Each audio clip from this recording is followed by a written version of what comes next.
Well, for tonight's Red and Blue, I spoke with Richard Painter. Painter served in the George W. Bush White House as chief ethics lawyer. He's since become a high-profile critic of President Trump. Now, Painter is running for Senate in Minnesota as a Democrat, and like many other Democratic candidates, says he'd vote to impeach the president. For political office if Donald Trump wasn't in the White House? Well, I don't know. There are a lot of issues I feel concerned, I feel very strongly about that we need to address. We need to address the skyrocketing cost of health care. We need to address climate change and our economic situation and the gross disparities of wealth in our country. So there are a lot of issues that preceded Donald Trump and that I think need to be addressed, and I think I could as a candidate. One of them, by the way, is campaign finance. And the corruption of our political system by big donors, and the situation has been made much worse by the Supreme Court in the Citizens United case. So there's a role for someone like myself in politics in the United States Senate. Boy, you better get a train on that eye of his. It just kind of wanders off into outer space every once in a while. It's kind of spooky to watch. Whether or not we have a president like Donald Trump. But I have to say, there's an additional challenge here with Trump. And we need to convene hearings of the Senate Judiciary Committee, the House Judiciary Committee, and decide what to do with him, because he does not want to play by the rules. Well, I see clearly a waste of taxpayer dollars in supporting the security operations, not just for the president, but for family members who are engaged in Trump family businesses. You know, that should not happen. That's not what taxpayers pay their taxes for, to support the Trump organization's business enterprise. Unconstitutional? Probably not, but there are... It's not. You didn't bitch when Obama was taking his kids on $6 billion vacation homes to Hawaii, so shut up, Richard. I'm glad you lost.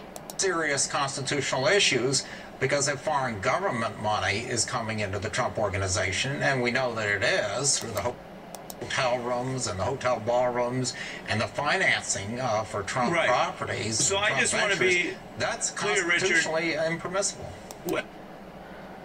Itself, that flow is probably not unconstitutional, but you're pointing to, and we'll put it up on the screen, a part of the Constitution about bribery that you say could be the money that would come from foreign governments into those same Trump properties, the emolument, office, title, or any kind, whatever, from any king, prince, or foreign state. That's the kind of thing he can't accept. Explain what you mean by that part 2. Well, that clause is there to prevent anything that could even come close to bribery. It doesn't have to actually be criminal bribery to violate the Emoluments Clause. You mean like the $1 million Billy Bob Clinton got from Saudi Arabia? No person holding a position of trust with the United States government can... As a birthday gift? ...make profits off dealings with foreign governments or entities controlled by foreign governments, such as foreign banks controlled by foreign governments or sovereign wealth funds. And there are large loans to the Trump organization from the Bank of China, I believe, and there may very well be others from foreign governments. We just don't know. The president won't disclose those facts, and he gets very nervous when another Bob Mueller gets anywhere near the financing operations of the Trump organization, even though Bob Mueller is just looking at Russia.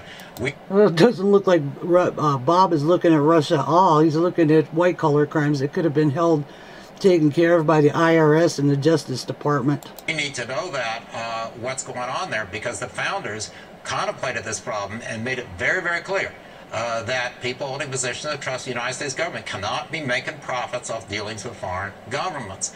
Clearly unconstitutional. And back to the taxpayer, waste of taxpayer money.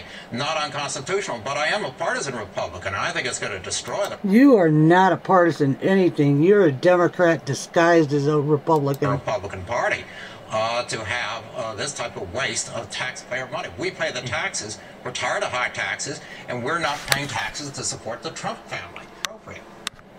Well, I think he's probably mostly promoting the Trump organization, but I think he needs a vacation. He definitely needs a vacation from Twitter, and he doesn't appear to be taking enough of a vacation from Twitter. He needs to calm down and think about what the priorities are here for this administration and focus on policy.